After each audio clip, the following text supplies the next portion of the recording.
So I'm going to show you how to use Pear Deck simply with the free resources that you already have. So go to your Google Suite and you can go to Google Slides and pick a blank document.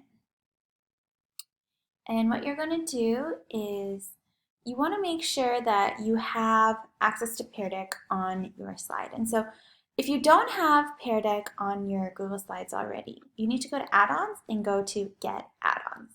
As you can see, I already have Pear Deck downloaded, but if you don't, you go to Get Add-ons and you can type in Pear Deck and this icon should pop up and go ahead and just download it.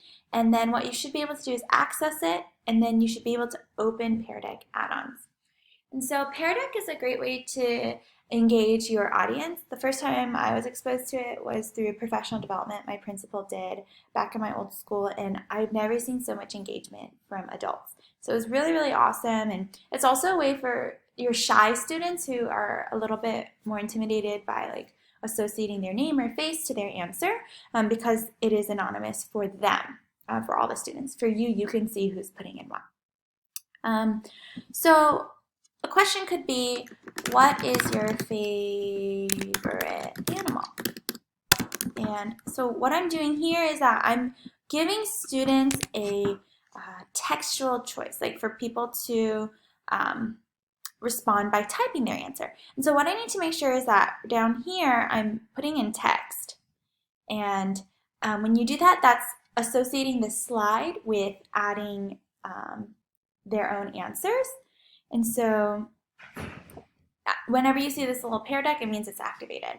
And so then we can present this lesson to my class now. And so what I would do is when I push present, I will have students also open up a web browser. I'm not sure, there probably is an app for them to download, but it's easily done just through a Google browser.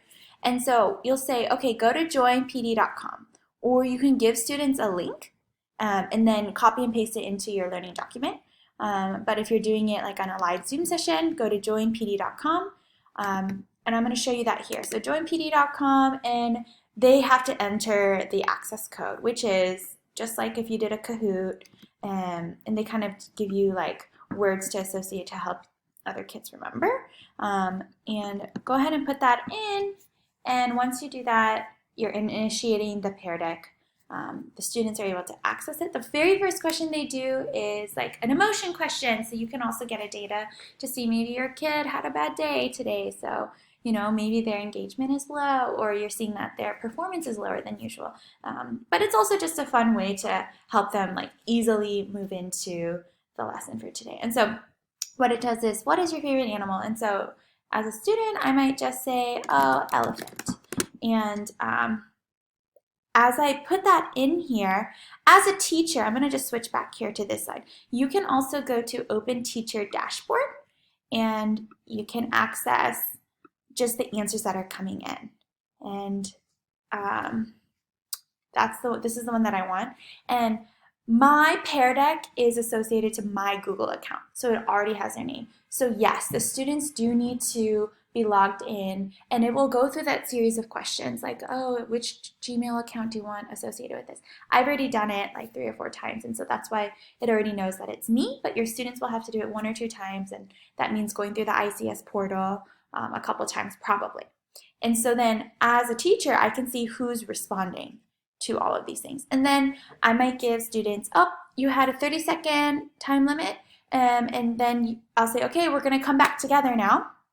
And I might show the responses to the students. So by clicking this button, this is what students are able to see.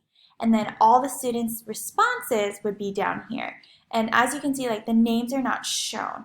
I'm sure there's a way to be able to show names, but at this point, I don't really care if students are seeing each other's names or not. It's just kind of fun to bring them all together. And so that's kind of how to do that. You can play around with it. You can see that there's a drawing option, and so students can then kind of draw their responses, or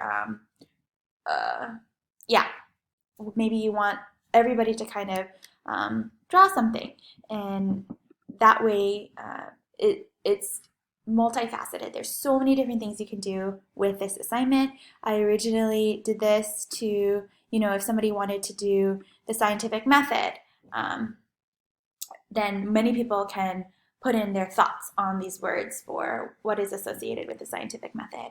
And yeah, there's just a lot you can do with it. I think it's intimidating because it just feels like another app you have to learn, but it's free.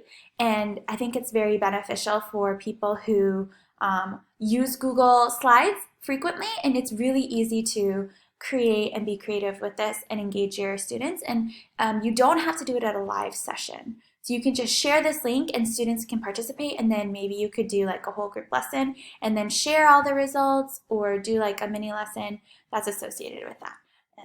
But yeah, I'm going to stop talking now because I feel like I'm rambling. Okay, goodbye.